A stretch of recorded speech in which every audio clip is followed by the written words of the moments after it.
Live. Everywhere. On netrootsradio.com.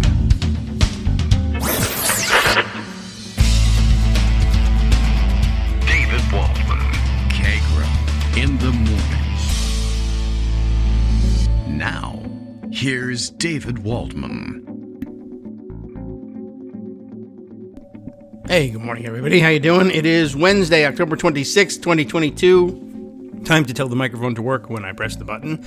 And, I'll have a little chat with him afterwards. But it's just a machine. I don't think he's going to understand me any better than, than any of the rest of you. Okay, so good morning and welcome to Wednesday. Greg Dworkin returns to the show, or we allow Greg Dworkin to return to the show. He was ready to go on Monday, but took the day off because we told him that he couldn't get on the air. So, that's a good reason to take the day off. He wasn't taking the day off. I was forcing him off the air. And since we spoke to him last, the UK has landed on their next prime minister. So they had that task ahead of them. So they've accomplished things, perhaps worth spending a bit of time on. Although, who knows? We're not 100% certain how long this person will be prime minister either, I guess. But I suppose this, at the moment, appears to be a more stable position for them to be in, and that's nice. And it would be nice if our allies all found their footing, even though they, too, went off the deep end with some of their elections in the last couple of years. It would be nice if the English-speaking world were able to recover at some point. Canada, I guess, leading the way in that respect. And congratulations to them. Okay, so lots to round up today. Still plenty of stories that didn't make it on the air from yesterday.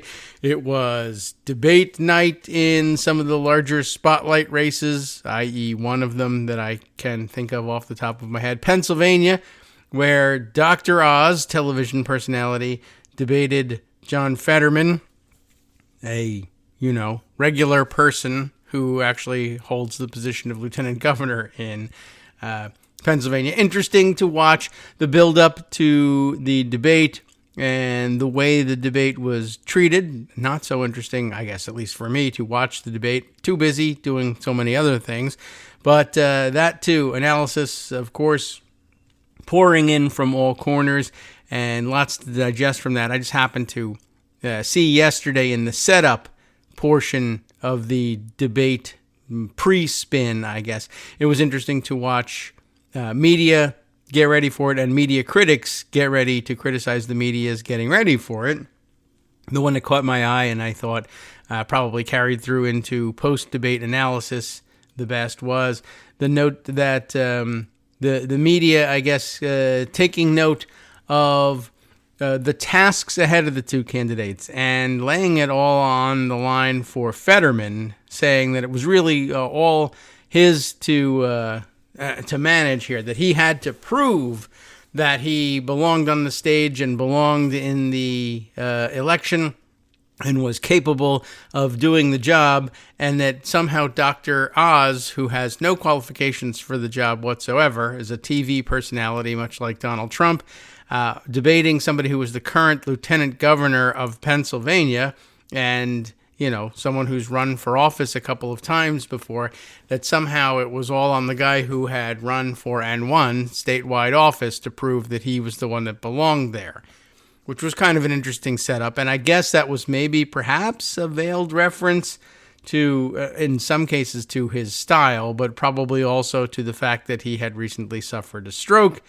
And it was still hot news somehow that Fetterman had been thoroughly open in announcing that he needed to use closed captioning to make sure that he was able to properly process the questions he was being asked and the responses that he got was an NBC News, the interviewer that aired these weird grievances of sorts after their, or was it, I can't remember which network it was that he had the interview with, and made it news that it was somehow weird or improper or disqualifying in some way that his auditory processing issues post-stroke were somehow intelligence issues instead, or that he was somehow getting pre-programmed answers being fed to him on the screen.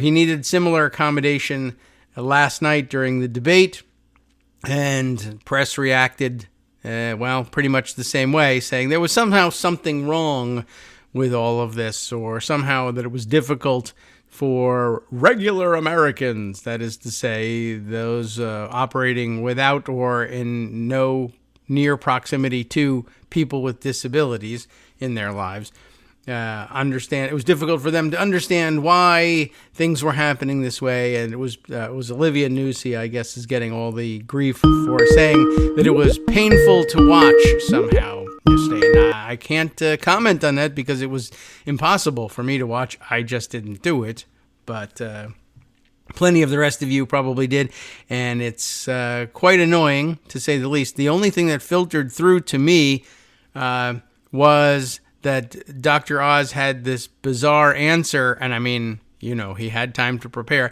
Of course, the question came up about, well, what's your position exactly on abortion? Because the Republican Party that you seek to represent, and let's be honest, he seeks to represent the Republican Party in the Senate, not Pennsylvania. The Republican Party's position is essentially that there will be a nationwide ban on abortion, no exceptions for any of the traditional, or none of the traditionally accepted exceptions will be allowed going forward either. And his answer was, I don't know what that was. I guess he had heard a couple of things said about abortion and decided to say all of them. That way everybody could be happy, that a decision on abortion ought to be between a woman, her doctor, and local elected officials as well. So be sure to call the mayor, possibly dog catcher, anyone local to you, next time you need to make an intimate family decision of that sort. That's what should probably be uncomfortable, painful to watch, and disqualifying more so than anything else. But we'll let Greg speak to the issues now that he is here. Good morning, Greg. How are you? Good morning. I'm good. Okay, good. That's helpful. Anything else? Thanks for tolerating my segment. I'll see you when tomorrow. No, that's enough segment for you. Thank you. Yeah. So we have interesting stuff. All right. I want to start with a couple of historical comparisons because I think they're relevant. Okay. Firstly, my friend Mike, the mad biologist, tweets, I'm old enough to remember in 2000 when Democratic Senator Mel Carnahan defeated Republican John Ashcroft, which is noteworthy because at the time, Mel Carnahan was dead. That is interesting. What sorts of accommodations did he need? Exactly, and so how that was covered and whether or not they were being fair to Carnahan and all that other stuff, people do what they do. And that seems true. The conventional wisdom is that debates just about never change minds or really affect the election. This may be an exception. Okay. There are an occasional exception to that rule. I think if I read this right, 2012, Richard Murdoch had a pretty bad debate segment about abortion and wound up losing. But there's more to it than that. Will Stansel points out Trump's speech style is endless stream of consciousness ramble, with his point not just meandering, but completely incomprehensible. But the same pundits who got out their fainting salts last night covered Trump by carefully rephrasing his words to make him seem substantive. They did the same thing with W. Yes, that's although true. Trump is worse.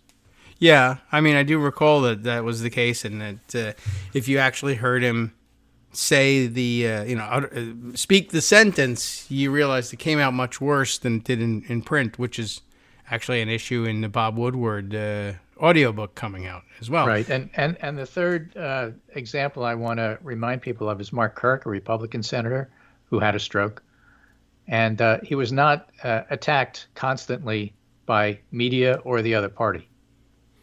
Now, you could argue that was a different time, but, it's just, it's all in context in terms of how you look at it. It's very interesting. And he was running against a opponent with disabilities, and noticed that didn't come up. How weird. So, just in context, that's one of the reasons why there's been such pushback against the media coverage of Fetterman. Now, he had a stroke. It's a big deal. His health matters. He hasn't been completely transparent about his health in the sense that even in the debate last night, he refused to commit to releasing all of his health records. Okay. That may or may not be an issue, Trump taxes, et cetera, et cetera, et cetera.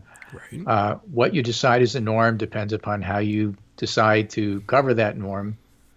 If you want to make a big deal of it, it's a big deal. And if you don't want to make a big deal of it, it's not a big deal. Yes. I just note that for the record.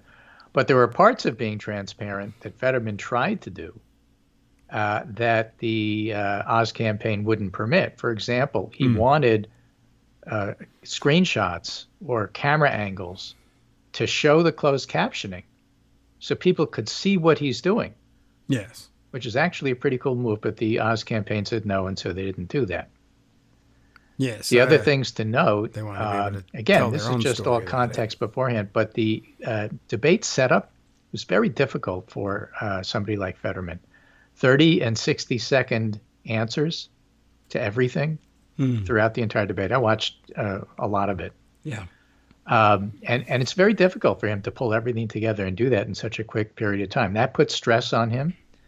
And people who are recovering from a stroke, as Jonathan Tamari, the political reporter for the Philadelphia Inquirer, points out, clearly Fetterman's speech and ability to articulate varies from day to day, event to event. There's video of him speaking far more clearly, but last night was also a real thing.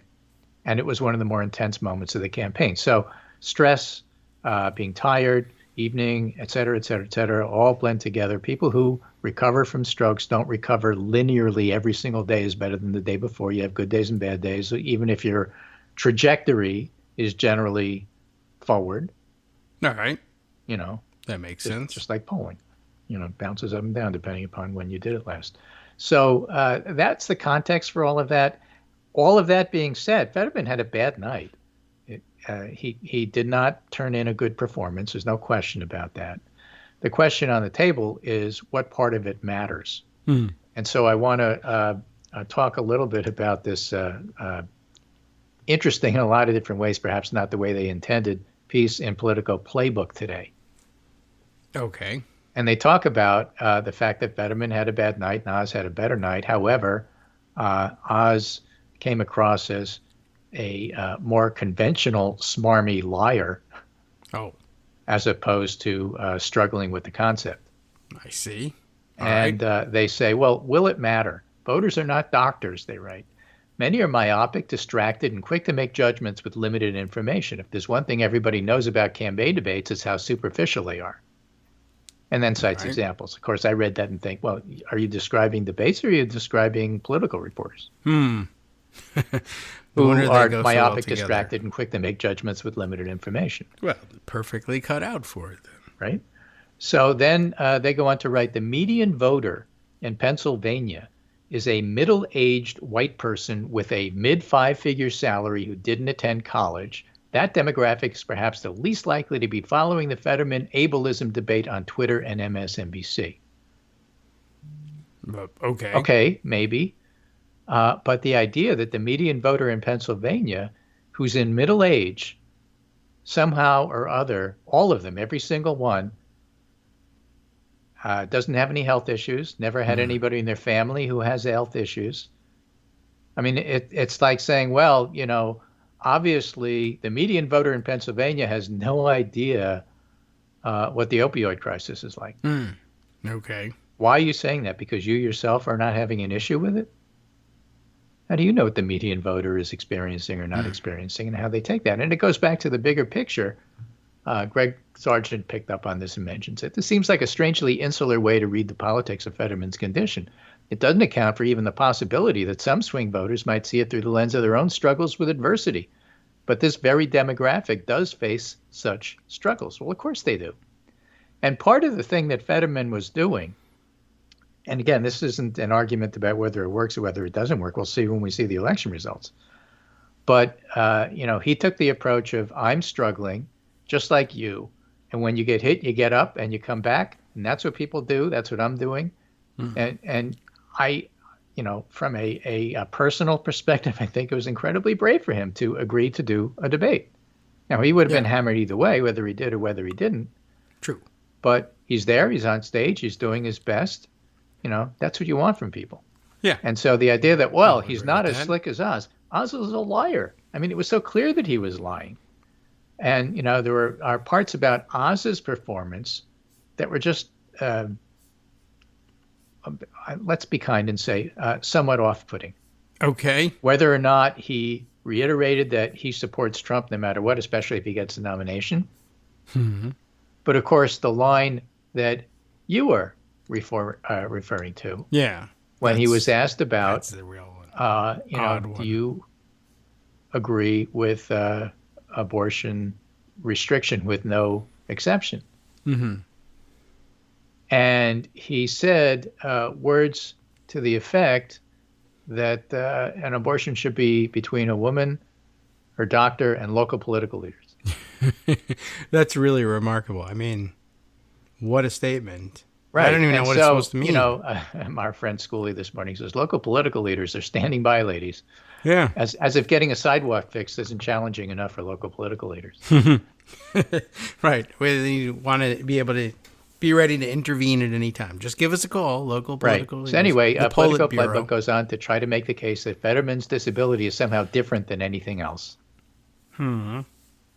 But then they point out the Fetterman campaign is betting that Oz will lose the all-important post-debate conversation. Fetterman has a potent weapon, Oz's statement that abortion should be left up to women, doctors, and local political leaders. The Fetterman campaign immediately seized on the line, promising it'll be putting money behind making sure as many women as possible, hear Dr. Oz's radical belief that local political leaders should have as much say over a woman's abortion decisions as women themselves and their doctors. Fetterman raised more than $1 million from online donors in the hours after the debate. Mm-hmm. Meanwhile, Oz is so far being careful not to directly attack Fetterman's communication stumbles. He landed on fracking, which is one of Fetterman's worst answers. An important issue in Pennsylvania, but not the most important. Important because, forgetting about the style in which it was delivered, Fetterman had previously been against fracking. Now he's for it. And he said he never changed his mind. But he did. I see. That's okay, unusual. It happens. But it's not inconceivable that the Oz abortion gaffe could be more enduring than Fetterman's lack of coherence. The Oz campaign's initial post-debate attack centered on Fetterman's flip-flop on fracking, an important issue in Pennsylvania, but not the most important. Mm-hmm. Right. So that's the background to all of that. And, the question's going to be, what are we hearing about after the debate, and what do people really take away? And, the thing that bothers me about all of this is a complete lack of understanding about what happens with stroke survivors and how they improve, how frustrating it is to not be able to coherently articulate when you could the day before. Yes. I mean, sometimes it's Doc, will I ever be able to play the violin? That's funny, I never could before kind of thing. I mean, Fetterman was never a great debater. But the complete disregard selectively for things like that, and then self-justification about why this is different and why we have to hone in on this from the reporters, it just honestly turns my stomach.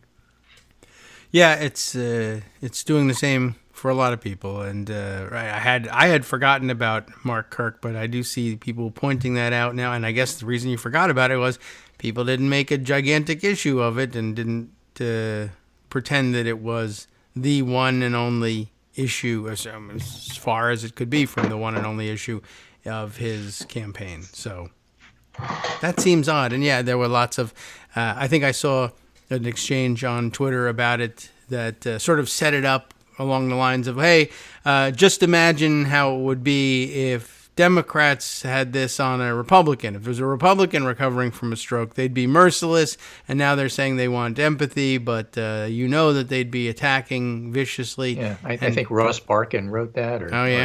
And then people saying, it actually happened. You don't have to pretend to guess at what and so we can go back and we can look at all of this. Oh, look at that. Nothing of the sort. What do you know? That's weird. Isn't that weird? So, again, what are people going to be making up their minds on?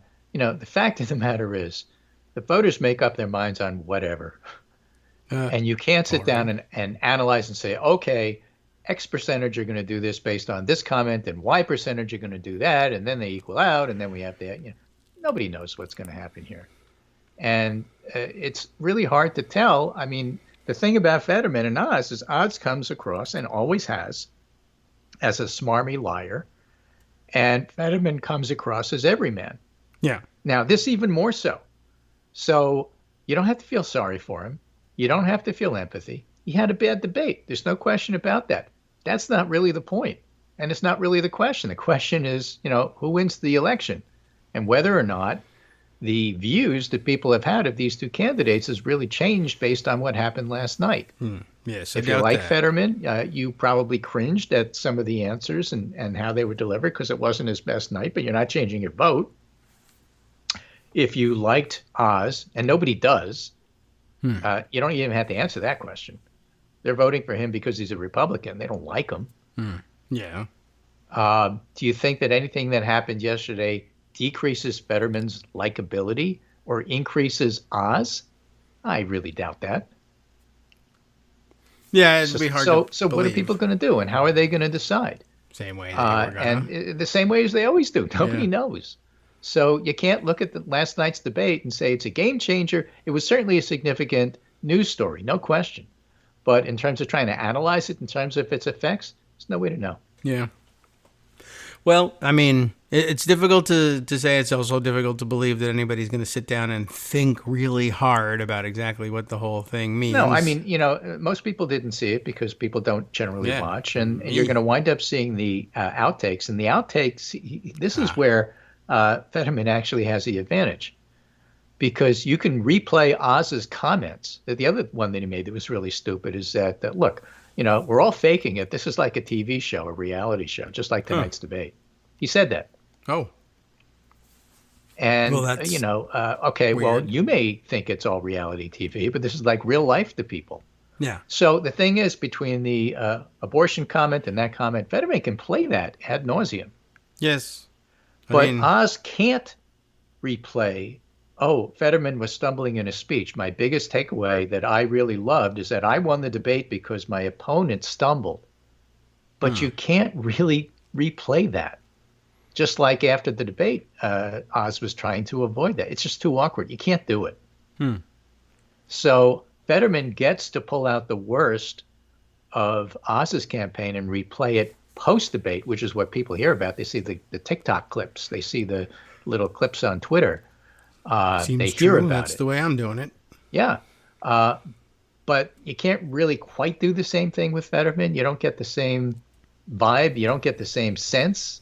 Yeah, not without being directly it comes cruel across about as, you picked out the one worst thing, but actually a lot of the debate was like that, but you don't know that if you didn't watch it. So Oz is in a worse position post-debate, and post-debate is what decides who won the debate and who didn't.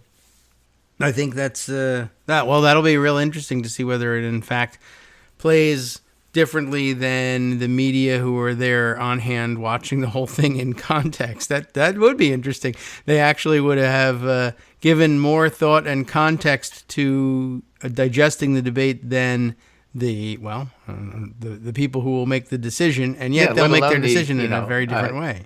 The doubling time for that, because half of that time was self-justification for why we're going to do it the way we're going to do it. Yeah. Well, all right.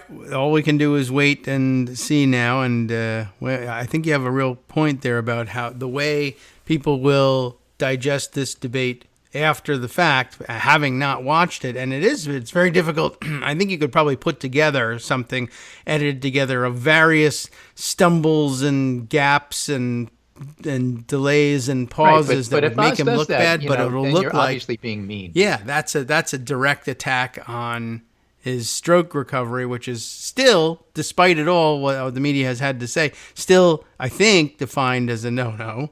Yes. So, yeah, that'll be real interesting to see whether the debate can be spun in the opposite direction in the post-game. Not a plan, just there it is. It's laying out there. Is that how you'll handle it?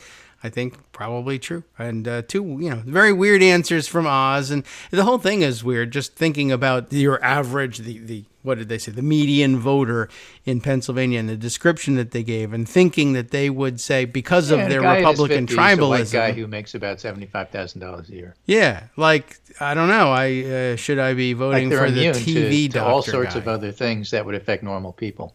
Yeah. Well, they'll have lots more experience to draw on, too. I'm just sort of thinking of them sitting there. It is interesting what the tribalism will do to people. And people who are Republican, they're going to find a way to justify voting for Oz. Or but Walker. Then looking at I guess that's true, too. But just looking at the two and the way they present and saying, yeah, that guy, sure, he's much more like me. I mean, except for the part about being from Pennsylvania or being an average guy or any of those things that I normally would think would be attractive to me about a candidate, but he doesn't think the way I do. He doesn't live in the same state I do. He doesn't live in the same world as I do with his money. But he says sort of, kind of, that he maybe agrees with the Republican Party. I guess he says he'll support Trump. And I don't know. He included local politicians in the decision about abortion. So maybe that's a yes to me. I don't know. It's difficult to decipher. But I guess they'll just go with the color of the lawn signs and the letter next to the name. That's the usual guide. Not many people, that's what matters. So, lawn again, signs. interesting stuff, and we'll see how that all turns out. All right. When? 2 weeks. 2 weeks. Okay. Thank you, Mr. Trump. That's a good answer. And it happens to be true in this case. All right. Well, let's see. We're almost to our musical introduction to our break. So I guess we won't start anything new until afterwards. But I was thinking about you all the last couple of days as they were making their choice for a new prime minister in the UK. We'll talk a little bit about that. I guess we can do that. We can if you like. I saved that for you if you wanted to touch on that. But sure. Platforms Let's touch on that open first of when I course. get back. Okay, we'll do that, and we'll do that in 2 minutes, and then we'll wait 2 weeks for the results of yesterday's debate, and then figure out what was going on, and then analyze it backwards. Hi, it's me, David Waldman, the same guy who was just talking to you a second ago. Our Patreon subscription drive is still going strong, with over 175 monthly donors who help keep us on the air. If we've helped keep you going during the pandemic, why not return the favor and help us keep going so we can all be together for the next disaster? Patreon.com, Patreon.com, makes it easy to make secure, recurring monthly contributions to support our show. Patreon.com/KagroX gets you straight to our donation page. Maybe you'd like to thank us for keeping you sane during the Trump era. Maybe you're looking forward to in-depth explanations of what's going on in the Biden administration. Whatever it is that keeps you listening, we need your help to keep bringing it to you. And hey, if you happen to prefer using PayPal or even the Square Cash app, we're up and running with those options too. Thanks again, everyone, for all your support. We literally could not do this without you.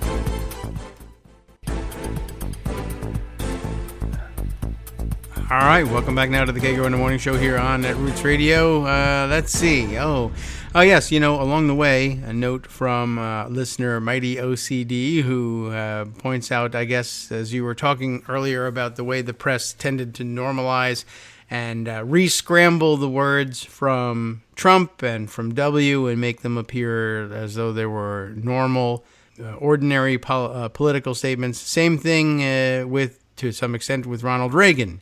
Though despite having been the great communicator, he was made greater by the press in some cases in their digestion of what he had to say afterwards.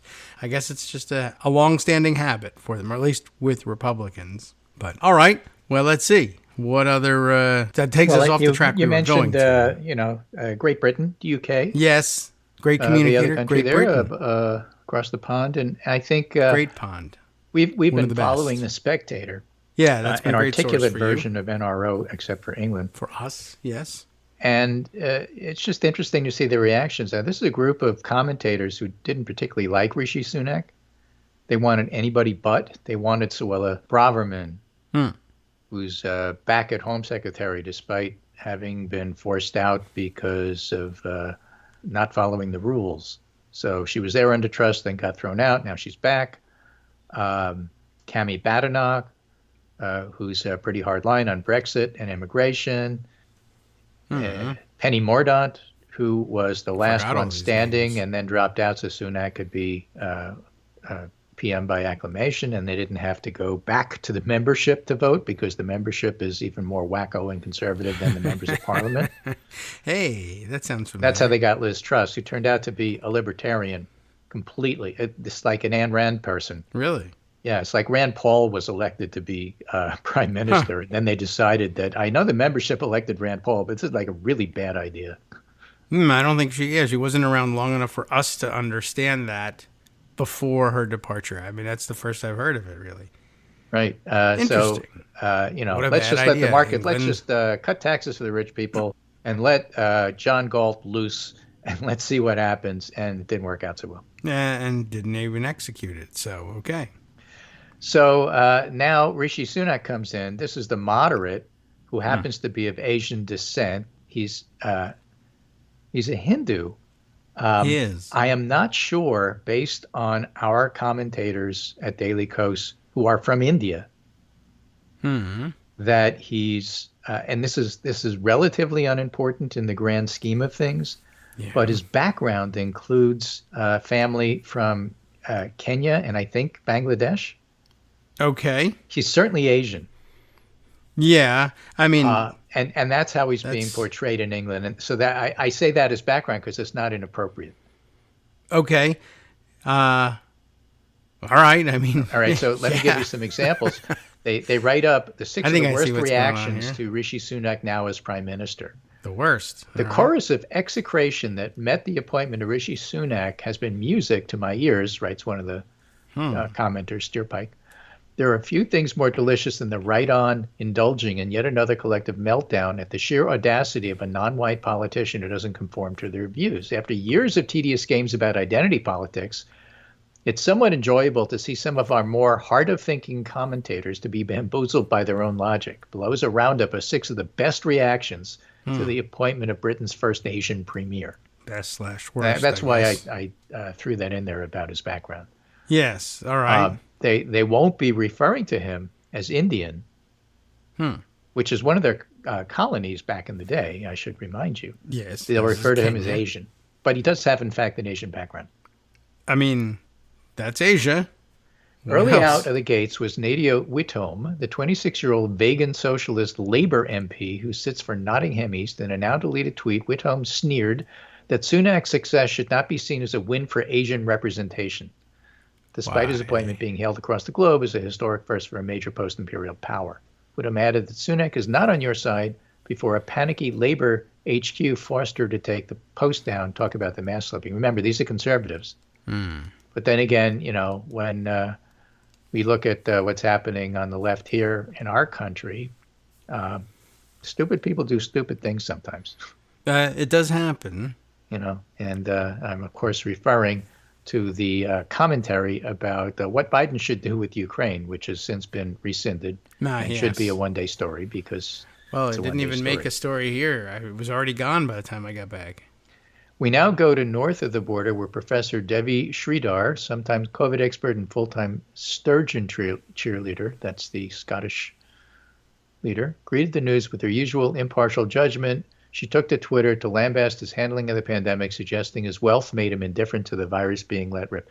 One of the interesting things is Sunak is incredibly wealthy. Some of the things that have been posted seem to say he's actually got more money than King Charles. I doubt that. There was a British cartoon where he's visiting King Charles at whatever palace Charles happens to be in. Yeah, like how many does Sunak have? And Rishi Sunak in the cartoon, has rings and a tie clip made, jewelry and flashing wealth. And he looks around and said, "Oh, how quaint, nice digs." Okay, maybe he does have a palace somewhere that I don't know about. I mean, that's a lot of money behind King Charles. I'm reading through this. Yes. And this is all criticisms, of course, of the labor side in terms of how they take on Rishi Sunak, which That's is what 'cause you this is the do when you don't want to Spectator. talk about the fact that this is not the guy you wanted, but you're sort of stuck with him now. And you're probably going to get clobbered in the next election. So let's criticize the other side only in terms of, how they approach this. All right. So what they're going to do now is delay the fiscal statement. Rishi Okay. I Sunak, don't in know what that means. particular, is going to be going head-to-head with the Scottish National Party about Brexit. Nicola Okay. Sturgeon will find it harder to attack Sunak than previous Tory leaders because he's more of a moderate, in other words. But one They of the might first get things that along better? Sunak did is bring back Suella Braverman to reappoint. And the prime minister decided bringing her back was worth the fallout. That's because he's trying to unite both sides of the party. And it's a great example of there's just no easy way to do that. Because Okay. Suella Braverman is not a particularly popular figure right now in England. And so that's going to be difficult to do. But he'll get his window of grace, his honeymoon period after the appointment, and we'll see how that goes. So, again, for those of you who have been listening to the show, it's not a shock and surprise that Liz Truss didn't outlast a cabbage or a head of lettuce.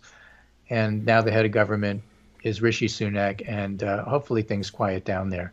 And it's good for the world economy if Britain does a little bit better. So I'm not wishing for a disaster. But I still think that the Tory party is going to lose the next election, whenever that is. Well, with all the turmoil, I And imagine. the thing is that, underlying will it be all that is they way. still haven't come to grips with Brexit, which is one of the reasons why the Tories have been in conflict with the Scottish National Party. Okay. I mean, that's still a problem. Yeah, and it hasn't gone away. Yeah. All right. Well, very interesting. An interesting treatment of the Sunak background and biography too. That's I don't know why they're doing it that way, but okay. So getting more close to home, again, we have an election coming up with, at best for Democrats, a mixed picture. At worst for Democrats, a worsening picture. Hard to know about that. Two relevant stories on that. This one is from Nate Cohen, writing yesterday. If these poll results keep up, expect anything on election night. Now, the House has already Unhelpful. been awarded to Republicans by the press. I see. So expect anything on election night is actually an improvement from that. I guess so. Like, And this not one the is House. from, we'll go back to the Nate Cohen one, but this one is from Jeffrey Skelly over at 538. You're not imagining it. There are fewer polls this cycle, and the ones that have come are a lot more partisan. So flooding the zone with Trafalgar and Rasmussen polls to show that things are getting worse for Democrats is part of what they do as their business model. All right. On the other hand, there are things that suggest that it's not just the polls, it's where the money is going. And talking, again, it's just hard to tell because Democrats are always worried and Republicans are always confident, even when they're losing.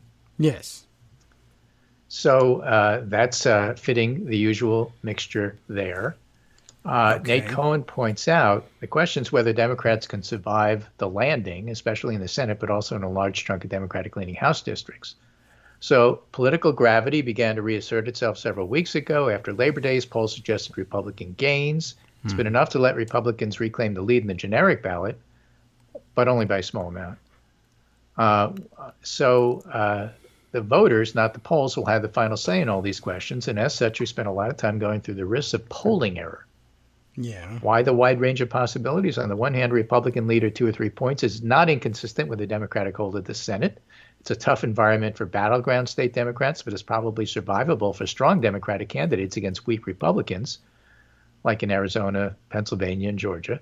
And it'd be a mistake to view these races as anything other than toss-ups in this environment, though especially with polls trending toward Republicans, except with Georgia where it's not. It's just been fixed. The point is simply that it remains quite possible for Democrats to retain control. On the other hand, a lead of 2 or 3 points would also open the door to a Republican rout. to start with the simple stuff, it would be easy for Republicans to squeak out a win in Pennsylvania, Arizona, or Georgia and take the Senate, but it would also be easy for the Republicans to make large gains in the House. So that's what we have to keep an eye on. So that's the background in terms of what's going on. There's a lot of stories about voter intimidation, particularly in Arizona. Katie Hobbs, who's running for governor, is also, as Secretary of State, referring some of these cases to their equivalent of the Department of Justice, to the appropriate authorities. And David Becker, who's an election lawyer who works at the Election Innovation Project, writes, election deniers want voters to be scared to vote, to worry that voting will be hard or dangerous. But the fact is that intimidation efforts, while awful, have been very limited. And we're seeing record turnout and complete safety nationwide, which again has to be thrown into the poll mix. It's not just the polls, it's people voting. And in Georgia, records are being set. And the demographics of who's voting are on a par with a very close election for Democrats. You don't know who they voted for, so you can't read the tea leaves more than that. But you have a big Republican wave when Democrats don't show up and vice versa. Both sides are showing up. So to me, that says, no wave, but Republicans could still win. Yes, they did do that. They have done that in the past where everyone shows up. David Becker goes on to say, even where attempted intimidation is happening, there are many ways for voters to vote safely. No excuse mail voting in 35 states. Early in-person voting in 46 states. Not ours. No. Allowing voters to choose the time and place where they cast the ballot. And by the way, speaking of Connecticut, there's a new Emerson poll out today, again, showing Blumenthal double-digit lead over his Trumpy opponent. There are places like Michigan and Connecticut where there's absolutely no evidence of a red wave. And then there's other places where it's not so clear. That's why the picture's all over the map. While we need to call out intimidation where it happens, David Becker writes, we also need to be clear that overwhelmingly it's safe and convenient to vote for almost all voters. In red states and blue states, professional election officials are facilitating democracy and protecting voters. That's also true in Georgia, where what they do is a little bit more subtle. On the one hand, they can fool around with how many polling places there are and try to get Democrats, for whatever reason, off the voting rolls. Yes. On the other hand, Gabe Sterling and Brad Raffensperger run pretty competent elections. The lines don't seem to be all that great in terms of waits. They've been tweeting every day. This is how long the wait is in this area. This is how long the wait is in this area. No more than an hour, and most places closer to 10 to 30 minutes. And that's not unreasonable. No. So, a lot of people are voting, and the voting seems to be going okay. And so it's a good point about intimidation. It's a good news story and something to watch, because there are Nazis and fascists out there who are trying to make it harder for Democrats to vote, but it's not widespread. Well, that's good to hear. Yeah, I mean, even where the extreme examples that were being used to illustrate what was going on from Arizona, where they would Mesa, Arizona. And in fact, the guy who's out there masked and armed watching boxes wasn't there yesterday. He was busy yesterday. Well, yeah, in fact, Katie Hobbs reported him to the authorities. And so, hopefully that's been taken care of. Maybe he was busy in the police station then. That could be. But yeah, even when he was active, he was sitting around staring at people. Well, intimidation isn't the same thing as violence. Right, but right. It's not good. It's not right. They go hand in hand. It shouldn't be tolerated, but it's not the same thing. So yeah, you're standing around watching because it's intimidation. Yeah, I mean, people don't like it, but they weren't stopping anybody from casting their votes. So that's actually good news, because there was some possibility that they would start doing that. Because why else would this guy be sitting around in what they was calling tactical gear? But it looked like, I don't know, it was weird. He was dressed it wasn't desert camo. He was just wearing a lot of beige. I thought that was weird. Plus a vest of some kind and then a mask. Right. So there's a writer named Brandon who had this thread that I thought was awfully interesting. Yes. Yesterday. And he said, something's been on my mind for the last several weeks is that in 2015, 2016, when people were calling certain figures on the alt-right fascists and Nazis, people were saying, no, you can't call everybody a Nazi because it dilutes what the word means. Yes, I remember those times. Remember those times? I do. What did they call people in Germany who just went along with things? Nazis. Nazis mostly. Yeah. I remember thinking at the time, okay, maybe I shouldn't be calling those people Nazis, even though they seem like Nazis. Maybe I'm deficient in my understanding of their politics. But now we have people being Nazis in the open, and they were Nazis all along. Yeah. Same with fascism. You were that guy. Where people were like, oh, the words had a particular meaning, and it's nothing to do with what's going on in America. But like now, everybody's, oh, yeah, fascism. So I'm thinking about how when I was in graduate school one morning, I looked out my window and somebody had painted what looked like a swastika on the building directly from me. And people said, that's not a swastika. It's this other white supremacist symbol.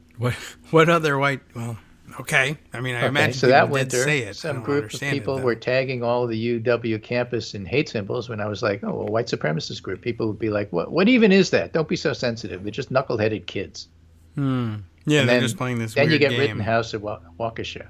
And I guess what I'm thinking, though, is how in 2016, 2017, people were calling this stuff what it was, and people on both the left and right called them peevish and shrill. And now, well, Nazis and fascists are just vibing it in public. And they've been mainstreamed. And I find it very frustrating to look back and see that a lot of media was cooing over the idea of an alt-right as something they were willing to welcome into mainstream American life. And when people pushed back, they said no. They got called intolerant and bad, for not wanting to allow a range of views. Yes, dapper Nazis. Right? Let them speak on campus. Oh, yes, we just went through that again. Sometimes I just want to scream, he writes, because this is a country where someone could shoot you in the street and somebody would be like, it's rude to yell. Yeah, okay. I'm certain, he writes, that I could be more careful in my use of terms and language. I do care about that sort of thing. I mean, after all, he's a writer. But also, a lot of these things and people did turn out to be Nazis, or at least Nazi adjacent, and also fascist sometimes. So, like, even as recently as what happened on January 6th, people were saying it couldn't be a coup because there were rules as to what is and is not a coup. Remember, it's an autogol. But everything we find out about it makes it seem like a coup. But people were like, don't call it that. Anyway, this is just me we definitely had that with the last few weeks. And, like, I'm totally that guy. Not just you. Not just you, Brandon. Right. So there's plenty of people who feel the same way. And, I mean, it's definitely a recent memory. I mean, right up until only, a couple weeks, maybe in some cases ago, there were definitely still people saying, well, you can't call them Nazis, or calling them Nazis is what's causing them to become Nazis. Yeah, they became Nazis because you called them a Nazi. Yeah. I mean, that's not even a couple of months old, that excuse. But, I mean, it does go way back. And I saw you retweeting this thread yesterday, and it immediately came to mind also. I mean, some people that we all know and love and respect who were up in arms with Marcos, with his book title, American Taliban. You can't say that about them. That's outrageous. You can't compare the two, and they're not nearly as extreme and outrageous, and of course they are. And as a matter of fact, I mean, just by way of balancing, look, everybody they do good things, they do bad things. We have had the ethos or the zeitgeist, I guess we would say, of an era quite accurately portrayed in a one-liner of the cruelty is the point, right? But our same writer friend was apoplectic about the idea of using the book title of American Taliban. How dare you? This is outrageous. You're way out of line. He got his finger on the pulse of America a couple years later. It took him a little while to come around to it, nailing things exactly. That's interesting, and it's well worth thinking about it. If you feel like you're screaming into the void sometimes, and then find out later, oh yeah, I was actually screaming into the void. How odd that is. Even people who eventually see the situation with genius and clarity take their time sometimes in getting to that point. Keep yelling into the void. There's other things that are more timeless. Yes. This is the New York Times with their current version of the headline and story. If you click on them, this is what you get. With ads, imagery, and words, Republicans inject race into campaigns. Running ads portraying black candidates as soft on crime, see Wisconsin, Mandela Barnes, or as different or dangerous, Republicans have shed quiet defenses of such tactics for unabashed defiance. Okay. Okay. I mean, sounds accurate. And you look at the pictures, but that's the headline. With ads, imagery, and words, Republicans inject race into campaigns. And that's what's going on. This is Willie Horton stuff. Yeah. Right? Nobody even comments about it anymore. It's just expected from Republicans. Well, they're running ads on crime. Right, and so They're therefore running Willie it's Horton okay. ads is what they're doing. Yes. But that's always been the excuse. Yeah. with ads, imagery, and words, Republicans inject race into campaigns. The original headline was, as Republican campaign sees on crime, racism becomes a new battlefront. Ben Collins over at NBC said, a new battlefront? Am I losing my mind? Okay, It's an old battlefront. Yeah, it's been there for like as long as you can remember, as long as the country's been, in existence. Yeah, curious that all just of a noticed sudden racism is entering into, and actually, now it makes you wonder whether they were just opening the door to the body of the story being about, well, the reason that racism has been injected at long last into the race is Democrats are being rude and telling people... It's because Democrats are soft on crime. Yeah, well, they're telling people that they are that it's racist to say the things that Republicans are saying, and everyone knows the real racism is calling out racism. So, in a mailer sent to several state House districts in New Mexico, the state Republican Party darkened the hands of a barber shown giving a white child a haircut. Do you want a sex offender cutting your child's hair? And in North Carolina, an ad against Sherry Beasley, who, by the way, is still pretty much tied in the polls, maybe down by a couple of points only. When you're down by 3 in North Carolina, we talked about this the last election. I consider it an inelastic state. That's a 3-point lead that's tough to catch. Okay.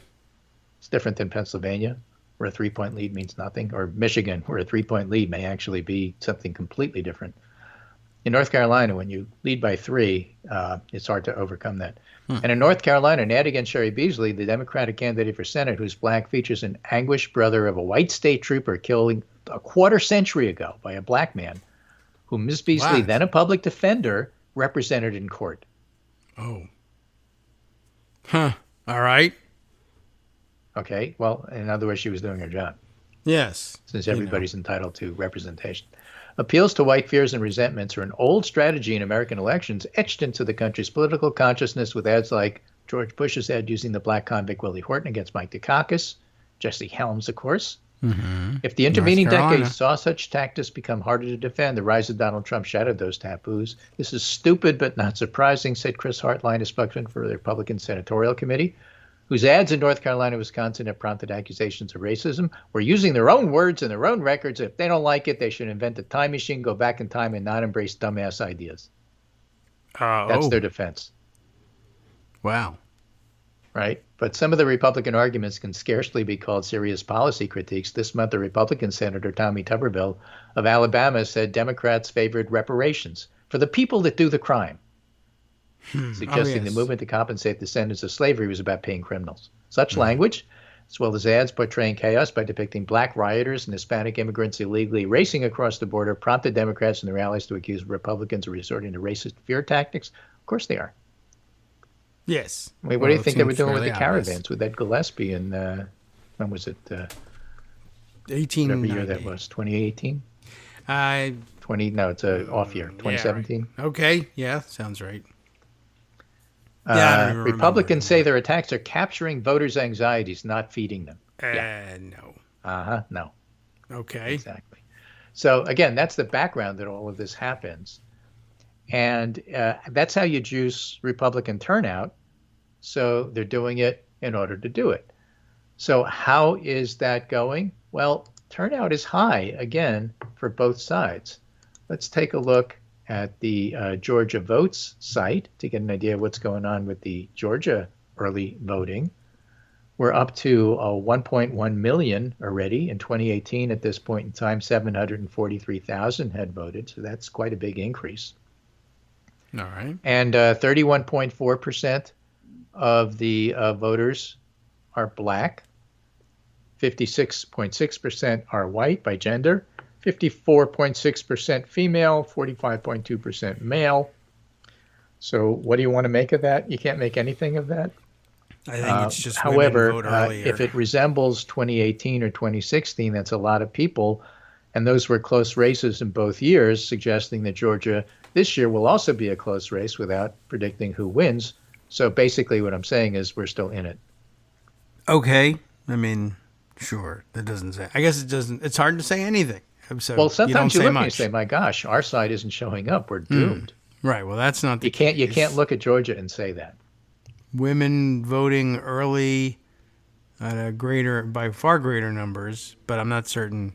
Yeah, why that is, whether that's generally the case, whether that's abortion as a motivation. I think I wouldn't be surprised if it's. We'd have to look back. I mean, I don't know offhand, but I wouldn't be surprised if women we're vote starting earlier. to get some early votes normally from Nevada. Get it out of the way. Yeah, and still a little bit too early to really say much about it, because all you can say is the volume appears to be down relative, certainly to 2020. In Georgia, it was rivaling that for a while, but that's certainly not the case for right now. And what do we know? We know that the numbers that are coming in look okay for Democrats, not like super fantastic, but not terrible. in Nevada, But we need more numbers before we could really say much of anything. Well, we might have to wait for them to come to the polling places in 2 weeks. Right. So as John Ralston is fond of saying, it's too early to tell. I'll tell you when it's not too early to tell.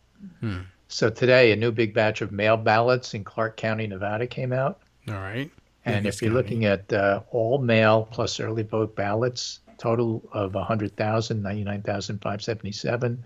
Democrats 43.5, Republicans 34.3, other 22.2. It's the others that will decide. So that was the best batch yet for Democrats by percentage and came from a reasonably big number of ballots. Okay. Usually what happens is that the Republicans wind up doing okay or just slightly leading in the early vote, and then Democrats make it up in the mail ballots. That's what's happening this year. But the total volume overall is down. And it's not clear why. Okay. Well, right now around. In Nevada, They're you all can gambling. early vote for like a while. Yeah. And so there may not be a surge at the beginning the way there was in previous year. So it's a relatively new way of doing it. And so that's why John Ralston is saying it's interesting. I can see various scenarios. It could go either way. Wait and see. I'll get back to you on that. They lengthened their early voting period. Is that right? Well, they didn't have it. Now everybody gets a mail ballot. Oh, I see. Oh, okay. But you could also early vote. Okay. Well, but too early is I weird. think they started that in 2020, and so people aren't totally used to it, and now they're shifting their patterns, and that's why it's really hard to tell. Anyway, be back tomorrow, and maybe we'll have more information for you on early voting. Okay. We'll give it a shot. Thanks, Greg. See you then.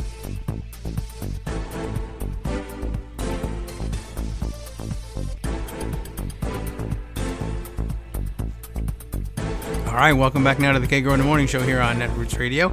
We're going to have to do a little bit of podcast editing, and I think we can probably work it out. It worked out okay with the music, where we can get the rest of Greg's comments in. Nothing earth-shattering in terms of, oh my God, and now I need to, well, I mean, you should be waiting with bated breath to find out exactly how Greg concluded the segment. But if you have to wait until the podcast comes out to do it, well, I wouldn't say fortunes will be lost. We'll say that much. But okay, just occasionally, sometimes there's a little bit more to say than the break schedule will allow. But all right, moving on then from that, let's see what other stories I have put away in the last day or two, because I can't remember anymore. Once they go into Pocket, I say it's there for me to retrieve later, and now I don't have to remember them. Okay. Let's see. Some is now becoming a weird and eclectic mix of stories here, some of which are being stored away for days when we have time for longer reads and perhaps maybe deeper analysis. But let's see. Here is the HuffPost has got a write-up of what we were only able to piece together from Twitter threads yesterday about the person in Florida who was the victim of an attack while out flyering for their favorite Republican candidates, and the weird way that the story broke and the weird background that was missing from the way Marco Rubio told the story. And HuffPost, not surprisingly, has that part which Senator Rubio was unwilling to share with everybody. Under this headline, Florida GOP paid thousands to far-right Charlottesville attendee. This is a different way of approaching this same story. A man who was allegedly attacked while canvassing this week appears to be an activist with a prominent history of violence and racist comments. In other words, his own violence apparently appears to have caught up with him, except not in the karmic way necessarily that you might have imagined, in which he vented his violent urges by attacking political enemies. His political enemies didn't come back to attack him. He was just generally attacked at random, more or less, on the street by somebody who appears not to have had a political agenda behind them, which is karmic in its own way, I suppose, and probably the better way to handle things. Except that it can't really be arranged. It just happens. That's karma for you. It's arranged, but not by earthly powers, I guess you would say. If you knew what the hell you were talking about, I suppose, about karma, you'd probably be able to explain this a little bit better. Anyway, so the man who was allegedly attacked while canvassing this week appears to be an activist with a prominent history of violence and racist comments. He was also on the Florida Republican Party's payroll this summer. It's important to know. Matt Schuem and Christopher Mathias are the writers on this piece, again for HuffPost, illustrated with a picture of Christopher Monson, the alleged victim in this attack. An August 30th, 2017 file photo showing Christopher Monson at a rally outside of Hollywood, Florida's City Hall, and carrying what appears to be a Confederate battle flag in doing so, and being interviewed, by the way, by Spanish language television. You can see the microphones in his face. You can't see the reporters holding them, but you can see the microphones identified as Telemundo, and this one has got the logo of Univision. So Univision, to those of us speaking it in English.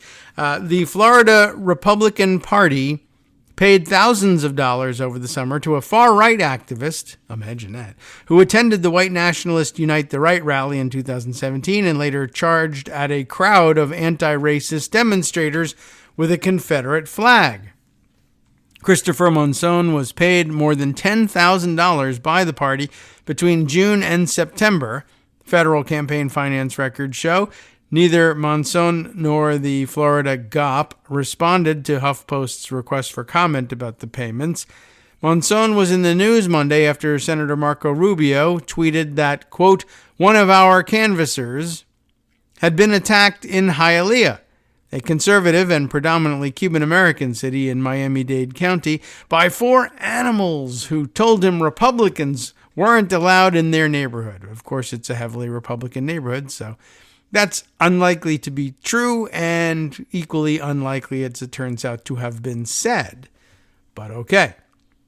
Why do we say that? That is said because a police report, the pop-up ad has dropped us down a little further than I wanted here. Several prominent Republicans quickly latched onto the story, including Representative Matt Gaetz, no surprise there certainly, and Ted Cruz, also no surprise, who tweeted, violence has no place in our politics. And as it turns out, politics may have had no bearing on this attack. A police report confirmed an attack had taken place. However, it listed only 2 perpetrators, not 4, I guess, one of whom was arrested, and did not mention any potential political motivation. The Hialeah Police Department spokesperson told Local 10 News, Miami's ABC affiliate, that there was, quote, no indication, unquote, as of Monday afternoon that the attack was politically motivated. According to the police report, which cites the victim's statements, Javier Jesus Lopez, 25, slammed a man to the ground and punched him in the face after confronting him for passing out flyers in the neighborhood. Maybe he just doesn't like litter. I don't know. An anti-fascist Twitter account, Miami Against Fascism, said at first that it had identified the alleged victim as Monson, and the Miami New Times confirmed his identity a few hours later. Rubio's campaign subsequently told the Miami Herald that Monson was canvassing for the Republican Party of Florida, not the senator's campaign. He was wearing one of my T-shirts, and yeah, right, which he was, I'm sure, as part of the Republican team. But it's interesting to distance yourself a little bit like that later, to find out that he was a Nazi, and then say, maybe we don't want to have that much to do with him. The New York Times reported that it attempted to interview Monson in the hospital with the approval of the hospital's media department, but that it was unable to do so because former and current members of the Vice City Proud Boys were at the hospital and refused to grant entry to the room. Well, who controls things here at this hospital? The Proud Boys? I guess so. Federal campaign finance records show 7 bi-monthly payments of $1,483.34, labeled payroll, were made to Monson between June 29th and September 30th, as were 2 other payments totaling $115.56 for travel and meals, GOTV, a likely reference to Get Out the Vote efforts. I mean, that it is a likely reference to it. That's what GOTV means, but who knows? Maybe Nazis have their own meaning for GOTV. The address listed as for the 5 most recent payments matches the address Monson used on local campaign finance filings when he unsuccessfully ran for Hialeah City Council in 2021. By the way, next up is an embedded video from Charlottesville's Unite the Right rally, which appears to feature Monson prominently here in his helmet for, what is it, League of the South? Is that whose helmet he's wearing? And his cool guy tactical sunglasses as well. Anyway, a video, now describing this video, from the deadly 2017 rally in Charlottesville shows Monson wearing a T-shirt for the white supremacist group League of the South. I don't know if that matches the helmet or not. I intend to stand for the South and die for it if need be, unless, of course, I get beat up passing out flyers, in which case, boo-hoo, nothing like this has ever happened to me before. But he was ready to stand for the South and die for it if need be. Monson says in a southern drawl that I guess he affected for the video. In the video, he's wearing a helmet and holding a flag bearing both the Confederate stars and bars and the League of the South's Black Cross symbol. They will not replace us, Monson says, as a Cuban American, interestingly enough. A reference to the Great Replacement theory, the fascist and anti-Semitic belief that Jews are importing immigrants into Europe and North America in order to hasten the end of the white race, of which he's apparently not actually a member, but okay. At any rate, Monson made his statement near a statue of Confederate General Robert E. Lee while standing among members of the Ku Klux Klan, the neo-Nazi National Socialist Movement, and the alt-right group Identity Europa, in what amounted to the largest white supremacist gathering in a generation. He and his fellow rally attendees terrorized Charlottesville for 2 days, chanting, "Jews will not replace us," and attacking counter-demonstrators. Eventually, a neo-Nazi named James Alex Fields Jr. drove his car into a group of counter-protesters, killing 32-year-old Heather Heyer. You all remember that, of course. Like Monson, some white supremacists who marched in Charlottesville eventually found entree into GOP GOP circles. In Washington state, James Alsup was elected to a county Republican committee and was later pushed out. In Idaho, a county Republican committee endorsed Dave Riley, who once said, quote, "All Jews are dangerous." And he was endorsed for a local school board seat. And earlier this year, white nationalist Nick Fuentes hosted a conference that drew prominent Republican speakers, including Representative Marjorie Taylor Greene, whom we all know, of course, as Murdery Trader Greene of Georgia. A few days after the Charlottesville rally, Monson was arrested in Hollywood, Florida, after he charged a crowd of demonstrators who'd gathered to advocate for changing street names that honored Confederate generals. Monson briefly wielded what appeared to be the same flag he held in Charlottesville, like a spear, before being tackled by police, video showed. He eventually pleaded no contest to an aggravated assault charge and was placed on probation. Oh, interesting. So he's, all right, well worth noting. He's on probation. Monzon, who has called himself the Cuban Confederate, is a well-known far-right activist in Florida, posting about local politics on social media and reportedly serving as vice president of the Miami Springs Republican Club. The group didn't respond to HuffPost's request for comment.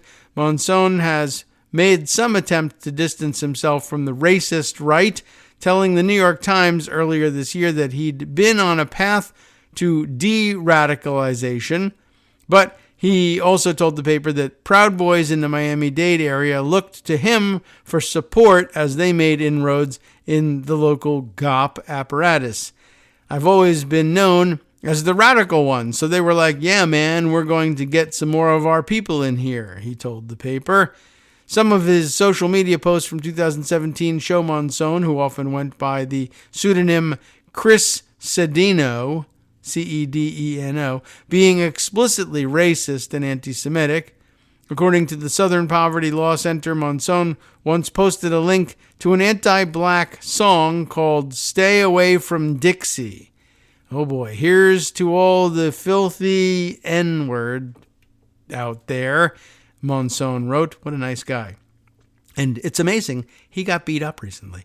Dirty N-word love-abusing power, read another post by Monzon, according to the Daily Dot. That's why in N-word run countries, it says, there are always dictators, except they would like to have their own white dictator here and something, and the guy's Cuban, and he should really get over himself.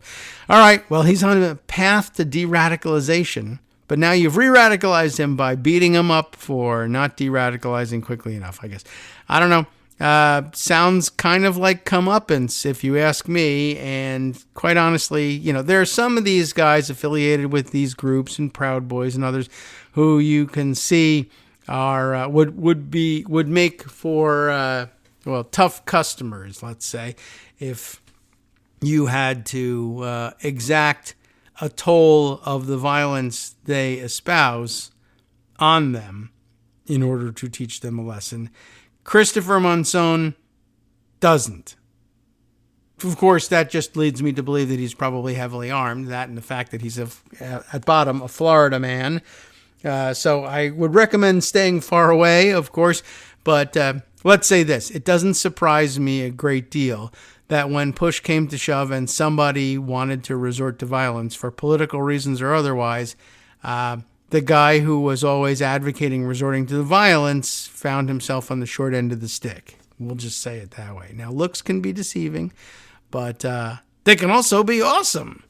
Tell you everything you need to know, but only after the fact. Is that ever verified for you? Okay, so let's see. Don't beat people up. It's the better idea as a rule. But there it is. All right, let's see. There are other interesting stories to share. Let's see if I can scoot through them and see what there is to share. Let's see. Greg made mention of one storyline that we haven't paid a great deal of attention to, but I know we have mentioned on the air before that Penn State was all set to host an event featuring, what's the guy's name again? Gavin McInnes, the co-founder, and I guess somehow still affiliated with the Proud Boys. And he was to be hosted on campus as part of a, hey, we're open to all points of view kind of approach to public events. And the school stood by this decision to allow this appearance to go forward. McInnes, of course, somewhat disguised what it was he was trying to do by pretending it was a comedy show of some sort. But guess what? In the end, it was canceled on the day of the event. Penn State cancels event by Proud Boys founder, citing threat of violence. Now, interestingly, there was always the threat of violence around this event, and that was the reason why it was a bad idea to have it. Then they tried to intimate that the threat of violence came from the counter-protesters seeking to prevent the event from going forward. But then, as it turns out, in reality, to no one's surprise, it was the very people that normal people suspected would fomenting the violence, but doing so in a way that they hoped would lay the blame on or at the feet of others. The subheader of the piece reads, "The university's president said that the event had been canceled in the interests of public safety after a peaceful protest against it turned violent," which again, intimates in the subheader here that peaceful counter-protesters showed up and then got fed up with their ineffectiveness at stopping the event, so they turned violent in order to do it. But the fuller story appears to be that supporters of McInnes and this other guy whose name I can never remember, who were going to make this appearance, showed up ahead of time and essentially antagonized the counter-protest crowd and sprayed them with pepper spray and other chemical irritants in order to get them to fight, essentially. And video that I saw, and that may or may not be embedded or included in this article, but video that I saw circulating on Twitter tended to show that, once again, I don't know who's the counter-protesters here. I guess really the protesters are the people opposed to, I don't know why they were termed counter-protesters, but maybe I have it backwards. But at any rate, people showed up to protest McInnes being given a platform at Penn State, and counter-protesters who supported McInnes in not only in his right to appear, but in his messaging itself, showed up to start fights with the protesters so that they could then tell the newspapers that these protesters were themselves the real violent people. And so the videos that I saw circulating were of students who were telling their stories to the camera about how basically they were out protesting, were then confronted by violent supporters of McInnes, many of whom were, in fact, almost all of whom were masked and carrying canisters of pepper spray and the like, and who did in fact spray the protesters and then run away, but running right past the campus university police, who made no attempt whatsoever to apprehend these people and instead told the students, well, we were told to stay at our posts, so we can't go chasing people down who we just saw attack you. That would be ridiculous.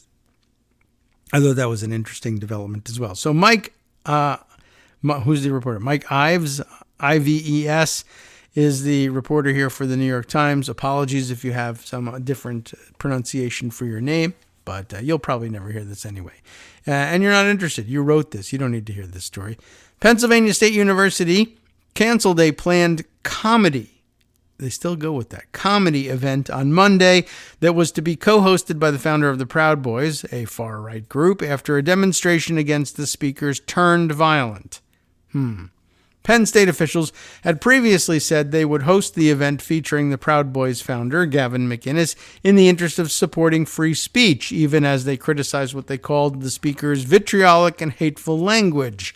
But the university reversed course just before the event on Monday night, saying in a statement that the campus police had determined that it should be canceled because of the threat of escalating violence. Not that they did anything about the escalating violence. The university's president, Neeli Bendapudi, I'm not familiar with I should be. I mean, Penn State is a fairly enormous place and famous school, and you should be, I think, to some extent familiar with the presidents, even if you can't name them offhand. But okay, Neeli Bendapudi said in a statement that a peaceful street protest against the event had turned violent. That is, again, kind of a whitewash of what's going on here, I think.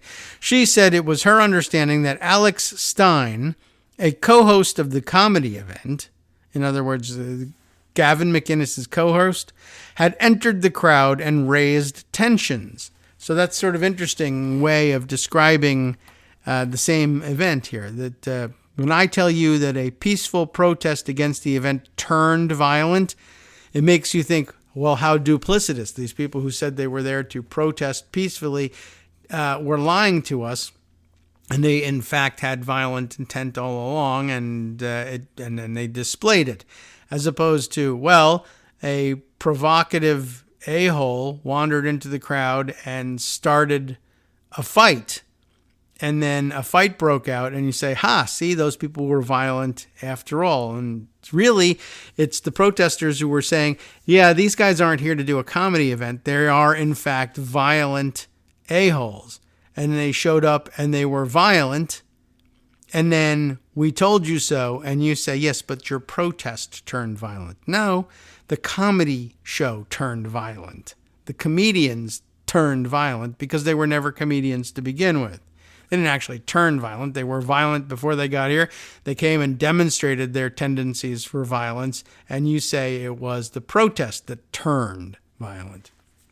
It is unclear which individuals on site then resorted to physical confrontation and to using pepper spray against others in the crowd, including against police officers, the president we're talking about here said, adding that no one had been injured, except, of course, they'd been sprayed by chemical irritants. That's an injury.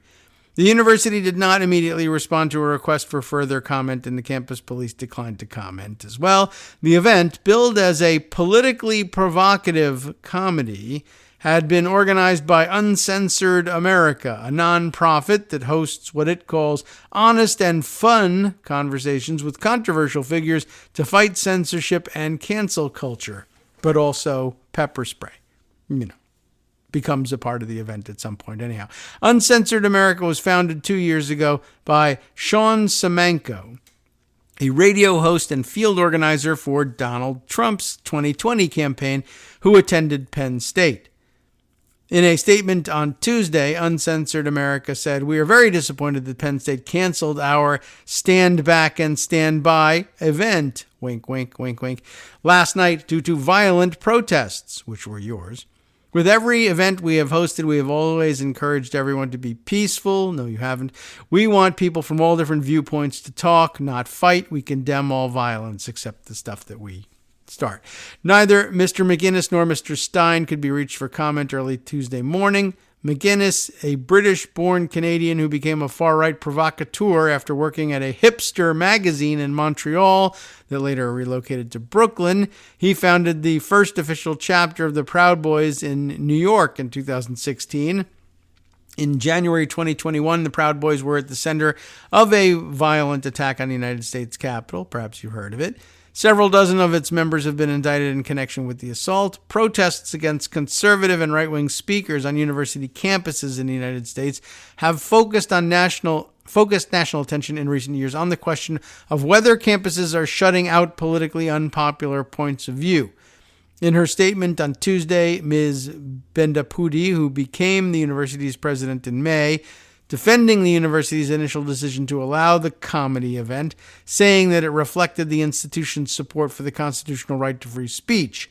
Ms. Benapudi also expressed support for the students who had peacefully protested against the speakers and noted that she had been among several hundred faculty, staff, students, and others who gathered for an event on Monday to celebrate diversity at the university. Wow, that's what a controversial and bold stance for the president of the university to take. All right. Well, so she's sort of both sidesing the issue, which is terrible. And my guess is, being, likely more of an academic focus, she may just have very little idea of what the Proud Boys are really all about. The idea of styling that as a comedy event and organizing it under the guise of, being open to free speech, when the speech is about, closing off the right of pretty much everybody else to speak and maybe punching them in the face for what they have to say. Hey, it's all just a joke or what. I just don't think that the president had any idea what she was really dealing with here. And that's how the Proud Boys operate. They operate in that gray area where people who aren't really familiar with their game plan can be suckered in to supporting their being given a platform, because they say, well, it's really all just about, keeping lines of communication open and encouraging even controversial points of view so that they can be aired on college campuses as a beacon for political debate. Now, our point of view that we want to air, our controversial point of view, is that people who don't share our point of view should be punched. And that's not, at some point, at some level, I think even the president of the university can say, yeah, it's difficult to define, but we'll just borrow the old pornography definition.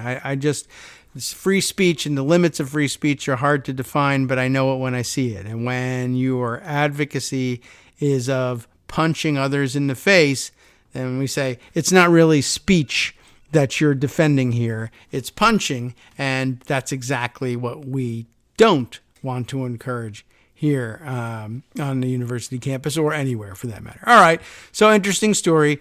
The faculty have got some educational work to do. Their job cut out for them in educating the new university president about exactly what it is that they're dealing with, and maybe what a better approach to this whole thing might be. All right, break coming up.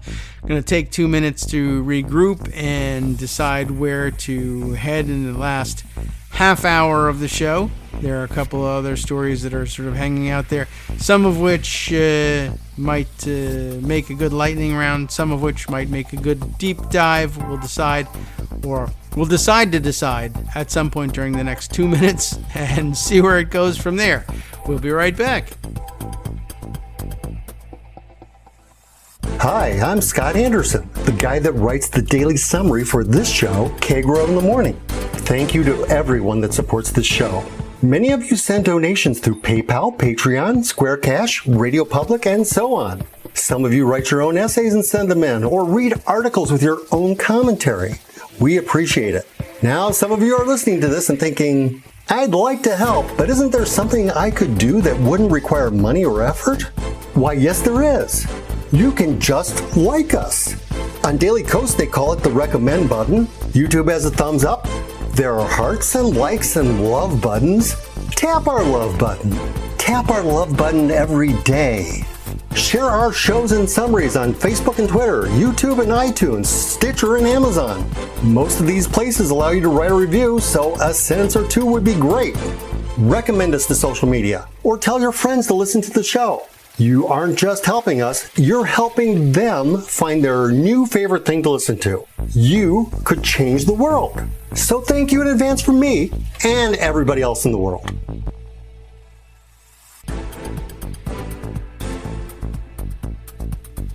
All right, welcome back now to the Kagro in the Morning Show here on Edwards Radio. Let's see, what have I decided? How about if we turn back to stories that we mentioned yesterday and didn't have time to discuss on the air, but that I thought were important enough to share and included in the roundup of articles that I sent over to Scott for summary.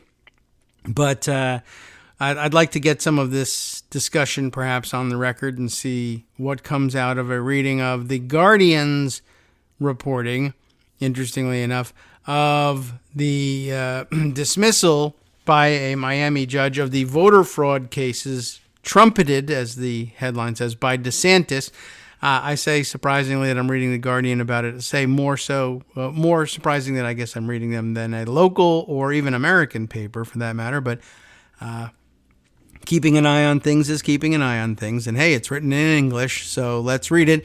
The case is, I guess the first one is one of the 19 voter fraud prosecutions and involves a man who says he registered to vote in 2020 without knowing he was ineligible. You know the general background of these things.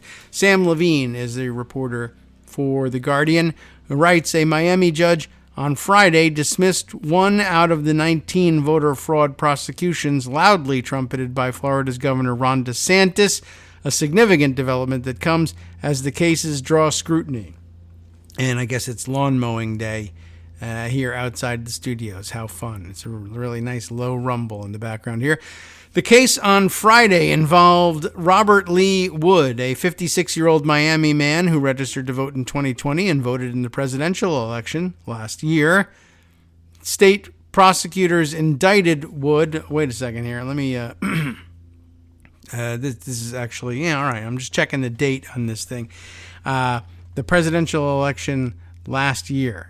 Like, okay, that wasn't one. Okay, but at any rate, I guess they're still talking about 2020, but all right. State prosecutors indicted Wood, who is black, saying he registered and voted knowing that he was ineligible. he was ineligible because he was convicted in 1991, but Wood said he did not know that. That is, that he did not know that he was ineligible to vote. Because, of course, you'll recall that another part of the background of this story here is that the Florida law was weird and had additional carve-outs and was essentially was proposed at first as a way of saying, now, if you've served your time and though you are a convicted felon, you've paid your debt to society, as we sometimes term it, then in returning you to the mainstream. And it makes a great deal of sense to say, yes, we should allow people to reintegrate into society and participate in society in ways that might encourage them to become more responsible citizens going forward. But there are some weird carve-outs because people are very upset about crime, and it's an emotional issue. And they were able to convince the legislature to carve out, well, if you are convicted of a particularly violent crime or of a sex offense, you're not allowed to vote because reasons. We're still busy punishing you. We're never going to get over it. And, you shouldn't necessarily get over the crime. But at some point, you should maybe be saying, well, if you feel the need to continue to punish the person, then they ought to still be in prison for it. But if their prison sentence ends, why you would punish them by saying you're not allowed to participate in civic society and thereby integrate yourself in ways, I would say, more likely to turn you away from a life of, or continuing in your life of crime, I don't know why you would want to discourage that. I mean, I've never really heard a good theory for why that should go on. Is it that, well, sex offenders will vote for people who will do what? Go easy on other sex offenders? It's not going to help you now. Your offense is behind you. Criminals will vote for other criminals who will make crime more attractive. I don't know that no one has ever articulated to me a really good reason why somebody who's served their time should be prevented from voting, but they're doing it. And it wasn't clear, like I said, because originally the proposal was, let's get rid of that stupid provision that prevents people from voting when they re-enter society. P.S. not for these following types of convictions, and not everybody always reads the fine print. But even worse, there were plenty of people who went to not even to register to vote, but to take care of some other state business like getting a driver's license, and were encouraged by the people behind the counter to register to vote and told in some cases, no, there's no reason you shouldn't be able to register. So they went ahead and did it because they thought that was the responsible thing to do. And then were showing up at their houses with arrest warrants and saying, haha, trapped you. You remember all of that. Well, this person, Robert Lee Wood, who is black, says he registered the state says he registered and voted knowing he was ineligible. But he says, no, I did not know that. He registered in 2020 when he was approached by a canvasser and was sent a voter registration card by the state, which, I think most people think they would check some central computer and figure out whether or not you were ineligible to vote. For all the screaming about the need for voter integrity, like, why doesn't the state have any system whereby they can weed this out ahead of time? Why are they doing so after the fact? They seem to have access to this information. Why not check it before the fact and prevent the problem from happening in the first place? Judge Milton Hirsch dismissed the case on Friday. Wood was charged with 2 third-degree felonies, each punishable by up to 5 years in prison and a $5,000 fine. That just seems like the worst part about it, too, that you would complete a rather lengthy prison sentence and look forward to staying out of jail and staying on the straight and narrow thereafter, only to find out that you're sent back to prison for another 10 years.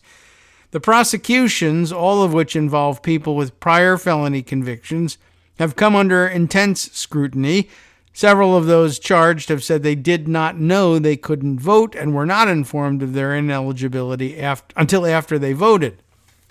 Hirsch dismissed the case because he said statewide prosecutors had overstepped their authority in bringing charges against Wood.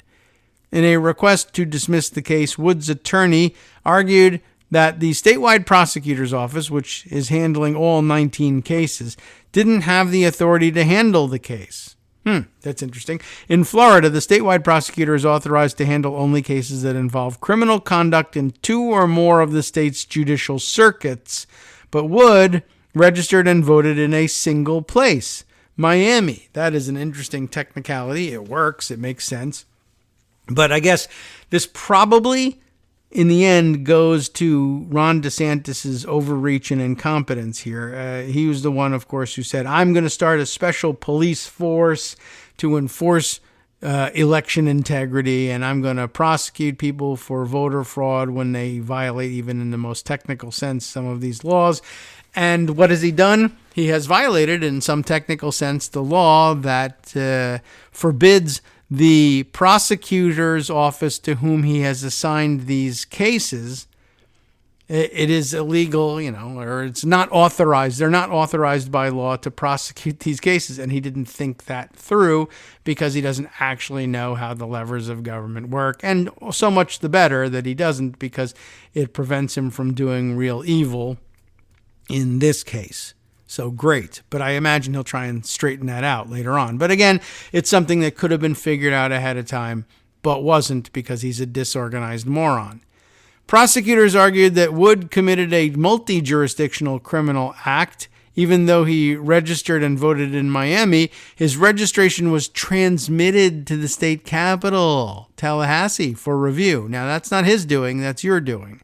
The criminal act, the state argued, was therefore committed in 2 jurisdictions.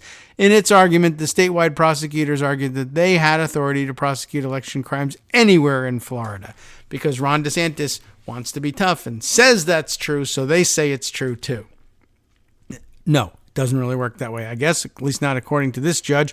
We'll see whether higher courts feel the same way. Hirsch disagreed, saying the crime, if there was one, occurred exclusively in Miami. Robert Lee Wood's misconduct, if misconduct it was, consisted in registering to vote and voting in his county of residence. Yes, his voter application and his ballot were transported to another Florida jurisdiction, but they were not transported by him, nor by any putatively criminal co-perpetrator, he wrote in his ruling. Even assuming that Mr. Wood's passive role in the transmission of his voter application form and completed ballot to Tallahassee is activity that can be ascribed to him, it is not his criminal activity. That's true. There's nothing criminal about transporting ballots or causing ballots to be transported. If there's any criminal activity here, remember, the charge is that he shouldn't have registered and that he shouldn't have cast a vote. All right, if you want to try him for those things, try him for those things. Where did they happen? Miami. Okay. So, I mean, to me, that makes a great deal of sense. But we tried to entrap him in Tallahassee. Therefore, he should be charged with a multi-jurisdictional crime. I don't think so. It sounds like one of those crimes is yours. All right. In 2018, Florida voters passed a constitutional amendment that restored voting rights to people with felonies, except those convicted of murder and sexual offenses.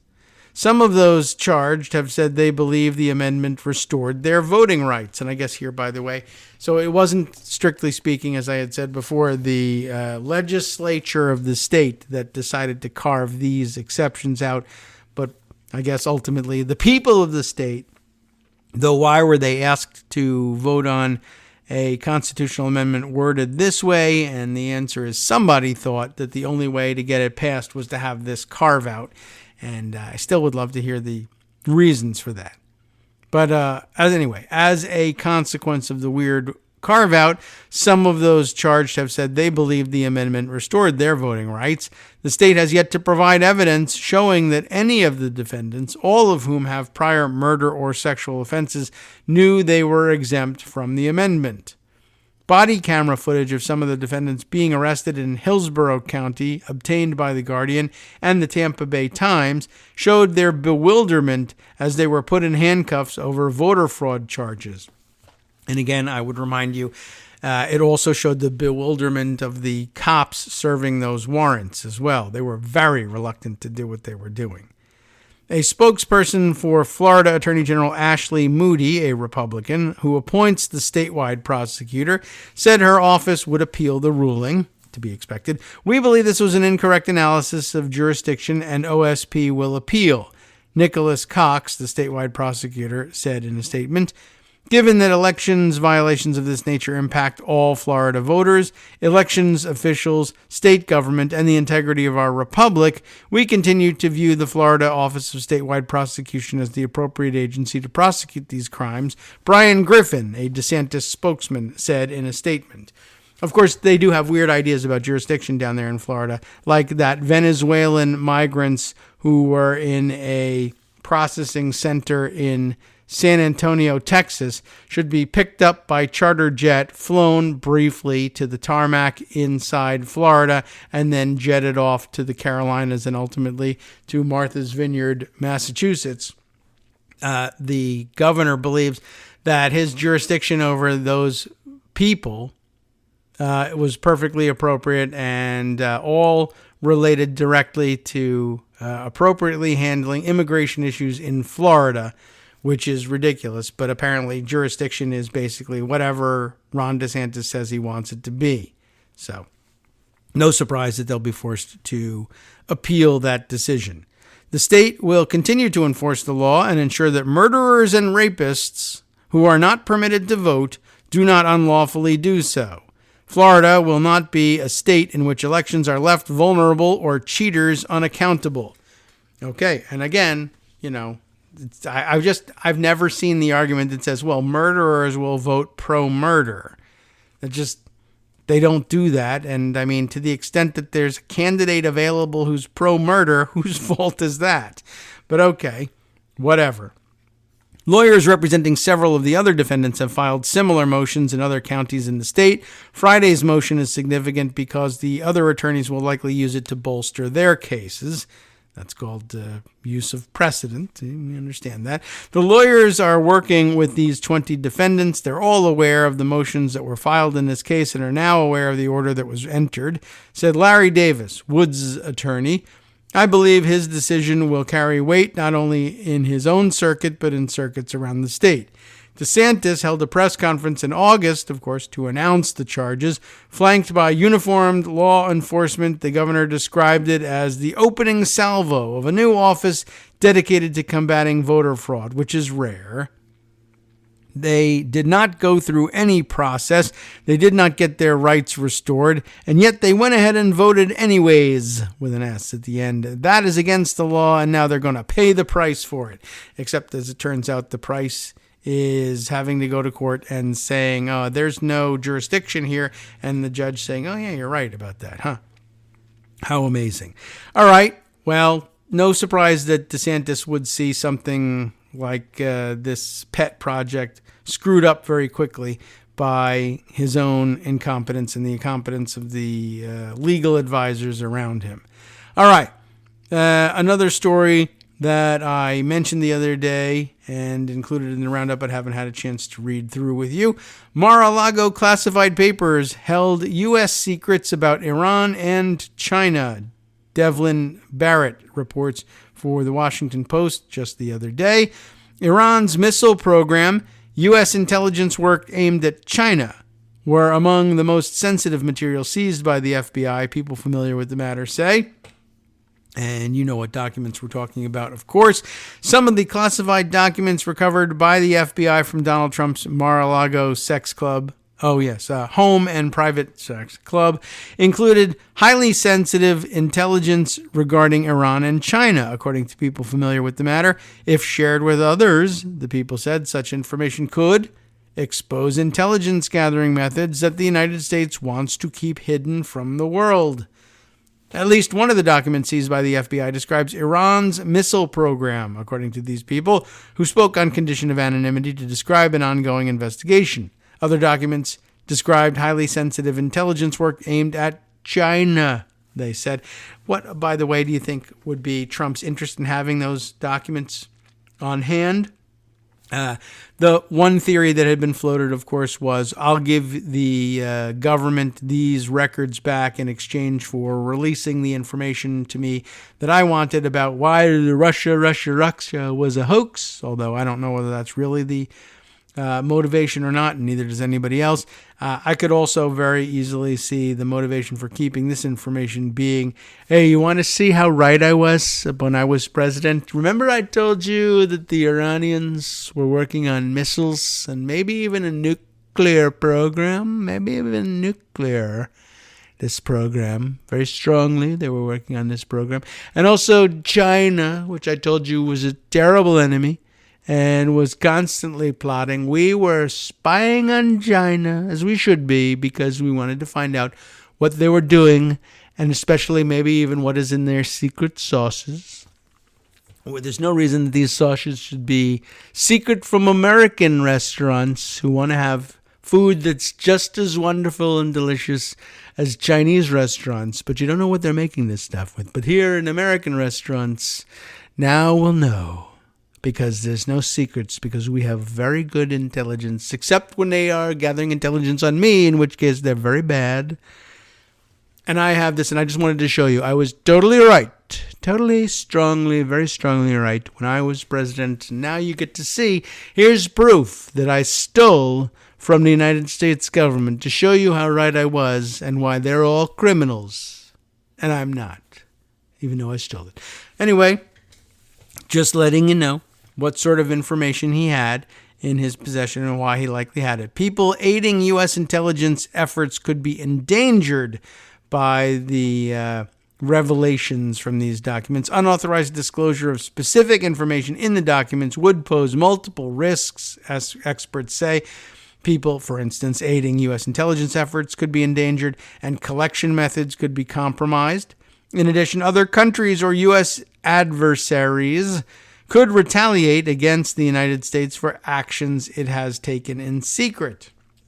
Especially dumb would be revealing that the Trump administration had authorized certain secret actions, and then he spills the beans on them, and those countries retaliate. The classified documents about Iran and China are considered among the most sensitive the FBI has recovered to date in its investigation of Trump and his aides for possible, now it seems blatantly obvious, mishandling of classified information, obstruction and destruction of government records, the People said. The criminal probe is unfolding even as the Justice Department and a district attorney in Georgia investigate alleged efforts by Trump and others to overturn the results of the 2020 presidential election, which, by the way, is another thing that we're investigating China currently for trying to do. And that's bad. But it's not bad for Trump to do it because something. I guess at least he's an American citizen, maybe. And as a House Select Committee has subpoenaed the former president seeking documents and testimony related to those allegations, Trump has denied wrongdoing and having the documents at Mar-a-Lago, claiming in a recent television interview that he declassified any documents in his possession, not that that matters under the Presidential Records Act, and that a president can declassify information even by thinking about it. National security lawyers have derided those claims. A spokesman for the former president did not respond to requests for comment Friday morning, but after this article published online, Trump posted on social media decrying what he called leaks, quote, on the document hoax, and suggesting that the FBI and the National Archives and Records Administration were trying to frame him. There are only two organizations there, but for some reason I placed more emphasis than was warranted on the word and. But the FBI and NARA trying to frame him. Sure, who could ever trust corrupt, weaponized agencies? And that includes NARA, Trump wrote, who also knows... this is back to him. Also, who knows what NARA and the FBI plant into documents or subtract from documents? We will never know, will we? No, we'll know, and you'll be found guilty, but whatever.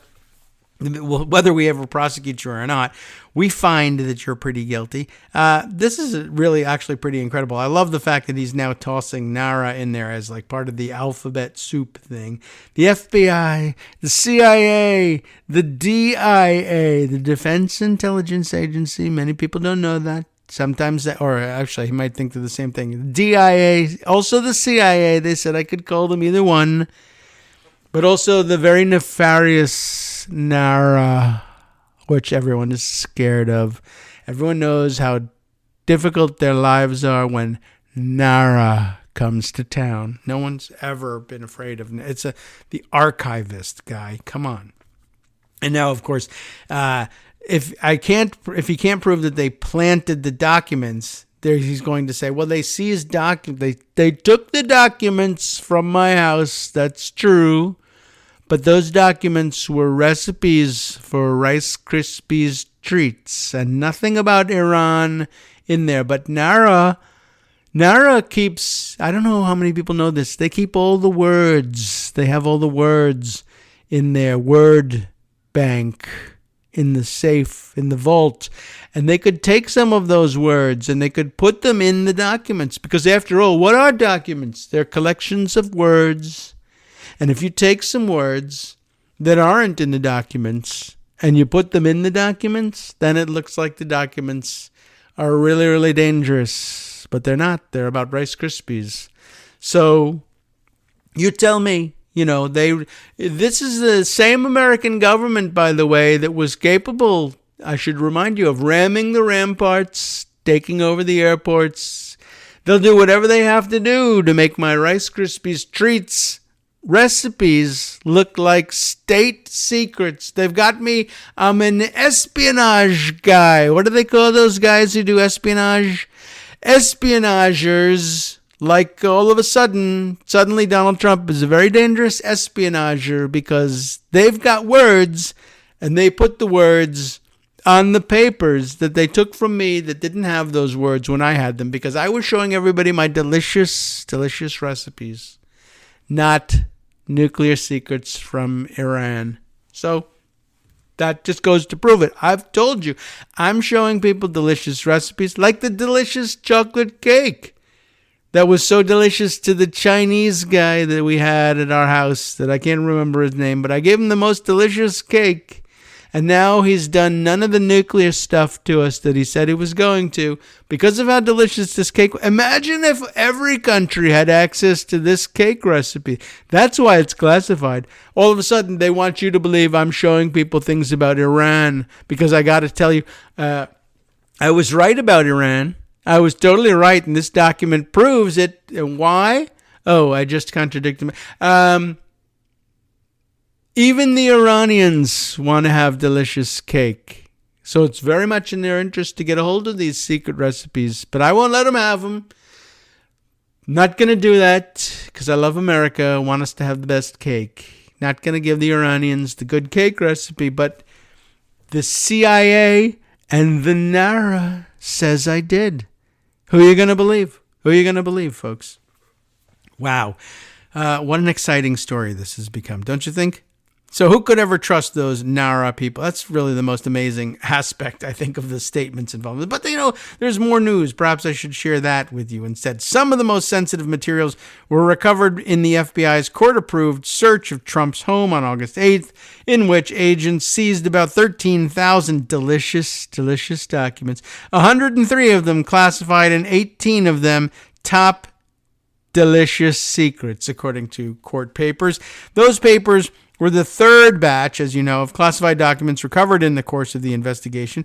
Boxes voluntarily sent from Pervolago to NARA earlier this year were found to contain 184 classified documents, 25 of which were marked top secret, according to court records. And then in June, Trump's representatives responded to a subpoena by giving investigators 38 additional classified documents. The Washington Post has previously reported that one of the documents seized in the FBI search described a foreign country's military defenses, including its nuclear capabilities. The people discussing the case would not say if that intelligence related to Iran, China, or some other nation. Iran's missile program and nuclear capabilities are closely watched by the Western world.